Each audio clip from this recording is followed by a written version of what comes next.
Welcome into the KSL Sports Front Page. I'm your host, Ben Anderson. You can find me on Twitter at Ben's Hoops. I'm joined today by Kyle Ireland from KSLSports.com. You can find him on Twitter at Kyle Ireland. Kyle, thanks for jumping on. Yeah, happy to join you today. Friday, almost ready for the weekend, but some good news today. Some exciting stuff. We actually have some deadlines, some dates to look forward to, which is something that I've been missing for the last 2 months. So I'm excited to talk about that. Yeah, it kind of seems like we've finally gotten to the place, Kyle, where we're beyond guessing, assuming, hoping, kind of string together our hopes to get a season back. It actually sounds like the NBA season is going to come back. So let's talk about the KSL Sports Front Page. We like to do this every Monday, Wednesday, and Friday at 4 o'clock. And we talk about the latest stories and the biggest stories in the world of sports, specifically here in the state of Utah.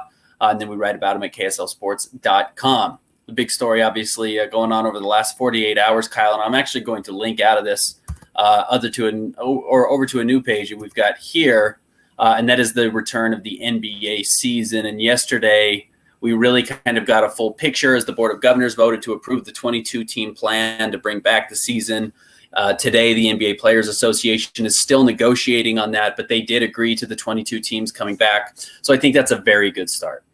Yeah, no, I think that it'll be interesting just because this is something that has never been seen before, right? So there's still a lot of unknowns. And like you said, they're still negotiating, the final details of things. But the fact that there's going to be 22 teams coming back at the end of July, I think that, just having some concrete things to be able to build around and, also give the public something to look forward to. I mean, basketball fans want, I put out a poll yesterday on the KSL Sports Twitter and Facebook pages just to, kind of gauge what people thought of the return. And it was about 80% to 20% on those that people were, happy with the NBA's plan to return at the end of July. I think that there's probably some hesitancy still with the whole coronavirus pandemic looming over everything. And, there's obviously going to be a lot of details about players getting tested, families staying in Orlando with them. I saw, some report just came out in the last 30 minutes where the players and their families aren't going to be able to ride the rides at Disney World down in Orlando. And, just things like that there's just still so many uncertainties and interesting parts about this whole plan that still have to be, fleshed out over the next 7-8 weeks before games actually happen. But it is good to have the fact that, you're one of those 22 teams, that you're going to be ramping up over the next little bit to be able to go play. Whereas, some of those other teams like the Minnesota Timberwolves or the Golden State Warriors, where you knew your season was over with, and now you can just realize that it's the off season now and you can kind of go into that mode. So I think it's nice to have some things set in stone. Yeah, I think if the NBA had decided to skip the rest of this season and wait till next year, it would have been hard to come back. It would have been hard to wait. And I think what they realized that ultimately is that, hey, if there's not going to be a vaccine, we're not necessarily going to get safer by waiting to do it. If there's not going to be a vaccine before December 1st or January 1st, there's no reason to wait to start the season. Let's finish this year and then hope we can work out some of that protocol, and then we can start again next season. So I think that's what the NBA decided to do. I think it's a major plus. I think it's smart. And it's going to be nice to have sports come back, and it's going to be nice to finish the season. So you're actually seeing the video here. Some of the off-season dates that were also reported here are going to be interesting. It's going to make for a very busy off-season. It's not the summer anymore, but it's going to be a really busy off-season. August 25th, during the playoffs, you're going to have the draft lottery, Kyle. October 15th, which is going to be at worst 3 days after the NBA season ends. If it runs to October 12th and they go to a full 7-game series in the finals, the draft would be 3 days after that. And then they'll kind of just continue going into free agency almost immediately following.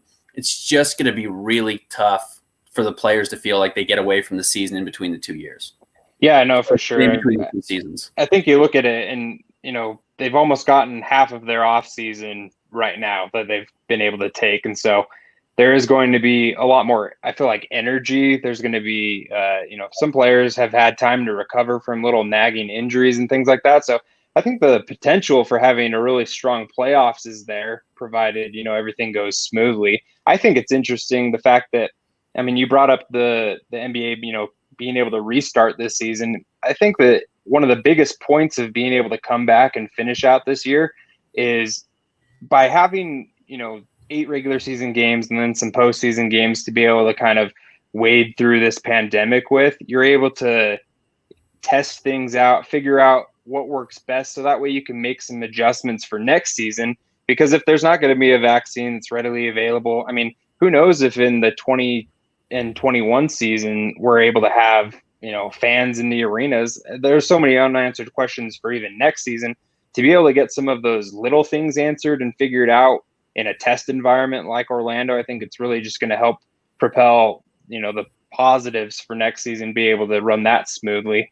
I think that, it is really interesting though with some of these teams like the Los Angeles Lakers and the Milwaukee Bucks, for instance. I think this format and being able to have as close to a regular postseason as possible is really going to be beneficial for like the top teams in the NBA, because some of the other formats that were floated around, having like group play, like a World Cup kind of a thing, group stages, I just feel like I don't know. Personally, for me, I'm a traditionalist. Like I don't want to move away from an 82 game schedule. Like there's a lot of people that say, oh, 70 games. I'm fine getting rid of back to backs and things to help improve the game. But I'd like to see it stay as close to traditional as possible. So, I mean, the most adjustment I would have been okay seeing in this format was like, if they would have gone back to a best of 5 for the first round or something like that. But I like the fact that, we're going to have hopefully as close to a regular completion to the final, 8 games of the regular season, then and also the postseason as well. Yeah, I think what the NBA wanted to avoid was feeling like there was an untrue champion that only won because the format of the playoffs felt weird. So by doing a full 4 rounds with best of 7 series each, there's not really going to be any argument that even though the season closed weird and playing in Orlando is weird and not having home court advantage or fans is weird, it's still going to feel like, hey, the best team probably won if they could survive 4 best of 7 series. So I think that's a major plus. Now, we've been talking about the NBA Players Association. They're still working on their agreement to return. Again, we mentioned earlier, they did agree to bring back 22 teams. So I think the big structure is formed, and that's what you have to have. If they couldn't agree on that, I think we would have hit a major sticking point. That doesn't sound like that's going to be the case.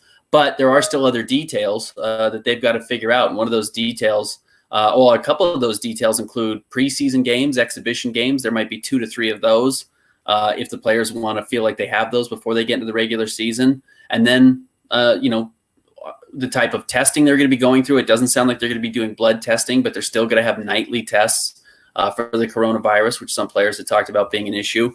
And then I think one of the more interesting details was families may not even be able to come down until after the first round of the playoffs. So, I mean, we're talking about 22 teams going to be trimmed to 16, and then those 16 are going to be trimmed down to 8.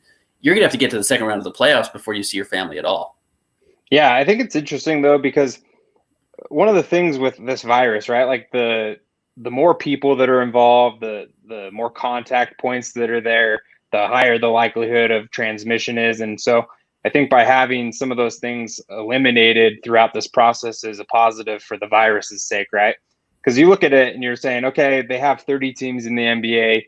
By having the regular season completed with only 22 teams, you're removing 8 teams, but that's probably 50 people or so per team, right? And so you've got 400 people that you just removed out of the equation from coming into Orlando.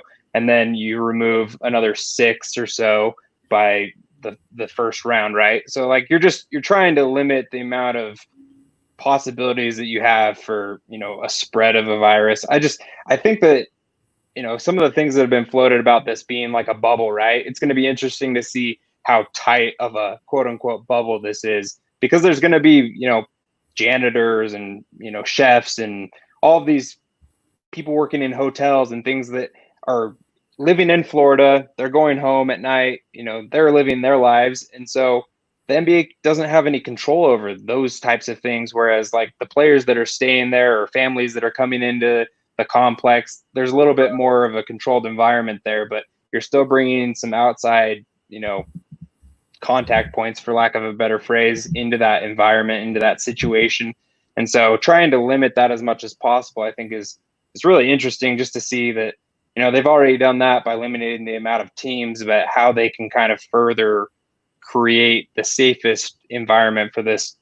Just because, what happens when, somebody on one of these playoff teams gets the virus and they're positive and, they have to be quarantined.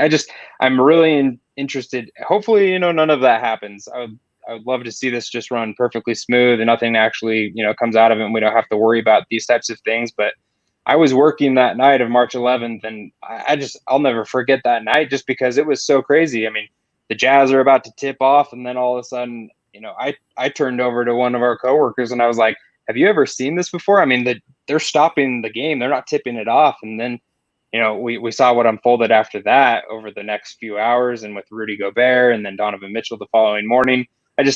I know that it's not going to be as like news breaking and as shocking if something like that happens, but it's just really interesting to me to see, if that does happen in Orlando, how is it going to kind of unfold? What precautions have been set up so that way they can kind of, mitigate that as much as possible.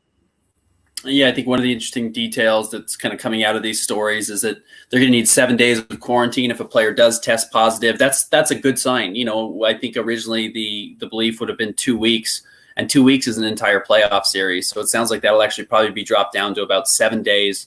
And then players are going to have to show that they don't have the virus twice within a 24-hour period. That's kind of generally how that testing has gone. So if they can do that and get that done, even if you were to lose a LeBron James or a Giannis Antetokounmpo, you might miss him for the first 3 games of a series, but you may not miss him for a full 7 games of a series. And if that's the case, it's still going to be tough. It's still going to feel a little bit wonky if it feels like, the best player missed a playoff series, and that's why one team advanced. But hopefully you don't lose a player for an entire playoff series like LeBron or an Anthony Davis or a Kawhi Leonard. So I think the NBA is working really hard to try and get past that and try and figure out some of those issues.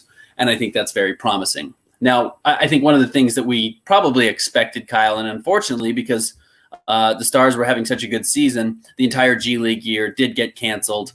It's not really a money-making entity. And we've got this article down here at the bottom of the front page. But the Stars were going to compete for a championship this year in the G League and had some good young players from the Jazz, including Jarrell Brantley and Justin Wright Foreman on that roster. And now it sounds like they're just going to have to call off the whole season, unfortunately. Yeah, I mean, to have such a promising season, 42 games in, you have the best record in the Western Conference, and then it just kind of all just comes to a stop, and then you're waiting 2 months plus to find out what's going to happen. Then all of a sudden, the rest of the season gets axed. I think it's a little disappointing probably for those players, but ultimately, it's probably the smart decision in this scenario just to, it's not the money-making league like the NBA is. You're just involving, potential problems coming into, trying to finish out a G League season and a championship with that as well. But, I think that the interesting part about the Stars season is you had 5 players there that were members of the Utah Jazz that were 5 of the 6 top scoring players on the Stars. So being able to have those guys go into that G League system and be able to really, get some playing time under their belt in the Jazz basketball system, so to speak, being able to kind of learn things. And, it's hard for a guy like, for instance, Jarrell Brantley to be able to get on the floor with the Jazz. But, if he's going to be a rotation guy or, even a bench guy for the Jazz in the, next 2-3 years, they need to be able to have him get some minutes on the floor. And it's hard to do that when you're, a number 4 seed in the Western Conference, right? He's not going to get that playing time in the NBA. So I think that, being able to have a positive season for those guys and then also to be able to get some reps and playing time in the Jazz system is a real positive for those guys. Well, Kyle, we don't have a story up for this because it broke while we've been talking, but the Utah Jazz and Dennis Lindsay did issue a statement on the season returning. I'm just going to read it to you really quick here before we wrap up. Dennis Lindsay says, "I'd like to thank Commissioner Silver, the NBA Board of Governors, and the players for their willingness and commitment to finish the 2019-20 NBA season. While our society faces important issues for certain that certainly eclipse basketball, the entire Jazz organization looks forward to getting back on the court and continuing its playoff push. We have full confidence that the league office, in collaboration with the infectious disease specialists, public health experts, and government officials, will take all necessary precautions to ensure the safety of the players and on-site staff. While we regret not playing in front of our tremendous fans, we're grateful for their loyal support and know they will be behind us." So though the final plan hasn't been totally agreed upon by the NBA Players Association, and the Board of Governors. Certainly, if the Jazz are comfortable enough to issue a statement like that from Dennis Lindsay, they feel confident that this should be done in the next little bit. Yeah, for sure. And I mean, from the Jazz perspective, I think that, there's still a chance to, have some positive momentum moving into next season. Losing a guy like Bojan Bogdanovic, season-ending surgery on his right wrist, that's put a real hamper into the Jazz, contention for an NBA championship, right? And I know you put a piece on that today, Ben, about the tiers, so to speak, of the contenders for an NBA title, and the Jazz, they kind of got knocked down a bump or two just because of Bojan, and I mean, you don't really lose your second leading scorer and improve, right? And so, right. Even with the loss of Bojan, I'd like to see, as the Jazz get back into this regular season close and then also into the playoffs, I'd like to see him get out of the first round at least. Mike Conley, he was really coming into his own towards the end of the season, or before the season was stopped, that is. I'd like to see him kind of pick back up where he left off. And then also, we've kind of talked a lot about Rudy Gobert and Donovan Mitchell, their relationship. I'd like to see, just like, whether or not they're friends off the court doesn't really matter, but just some good harmony as far as the team is concerned. Just playing good basketball, and they're getting along on the court. They're sharing the ball. I know that there were some issues with that earlier in the season, and just being able to kind of have some good momentum moving into next season, because you're not a full Utah Jazz roster that you're seeing here, and so being able to kind of go into the offseason, where last season, they went into the postseason and Houston just slapped them around, right? They had one win and then kind of went home and felt sorry for themselves, I think, a little bit. But being able to have some good momentum, I think, moving into next season, where Mike Conley's, going to be in a contract year next year, presuming that he opts into his, final year of his deal, and just being able to kind of carry what you thought maybe was this season into next season, right? Just because this season has kind of been such a weird thing since March, and then also you're not really looking at a full Utah Jazz roster at this point. You can find him on Twitter at Kyle Ireland. You can find me at Ben's Hoops. As always, you can read us at KSLSports.com and follow us on Twitter at KSL Sports. We'd appreciate you doing that. And, of course, you can find all of our articles as well on our Facebook page. So make sure, if you're watching this, to like the Facebook page as well, so you can get all those details and stories delivered right to you. The KSL Sports front page is brought to you by the University Federal Credit Union. Big thanks to them for making this all possible. We'll be back with you on Monday at 4 o'clock with the next edition of the KSL Sports front page.